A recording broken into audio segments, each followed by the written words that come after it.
Hi, I'm Chad Hunter, Director of the Appalshop Archive. We're participating in Ask an Archivist Day today and answering questions that you may have for our archivists or about the work that we do. We have a question from Tucker Leighty-Phillips. He's one of our staff members at Appalshop. He asked me in a meeting earlier this week, what objects or items from history maybe haven't survived or are very rare because we didn't think to preserve them? And that's a great question. My initial thought was that we're currently facing a potential lost generation of digital photographs and videos because these aren't printed out any longer. They're not printed out or they're not put on tape or disc and then handed off to other generations and future generations to take care of. They are in the cloud. They're locked in a password protected phone or file.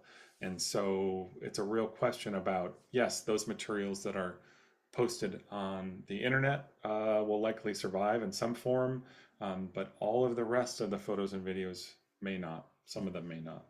But I brought up this question in one of my archivist groups with people who deal with lots of different types of collections. Um, and here is a list of things that they mentioned that we don't have a lot of because people didn't think about it.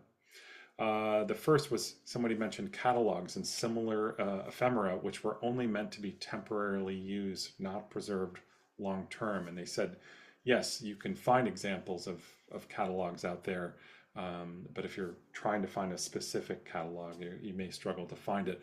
Another archivist from a bus museum said finding historical indexes, directories, and catalogs is like finding gold.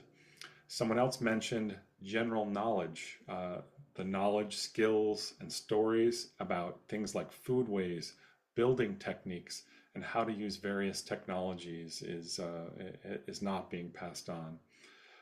Let's see, somebody else mentioned records created by and about minority populations. Excellent point.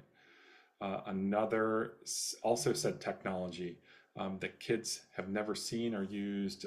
Many kids have never seen or used a typewriter or an adding machine or a low-tech film camera, dictaphones, wax cylinder players. There's all sorts of examples of that sorts of thing that future generations won't know how to use or how they worked.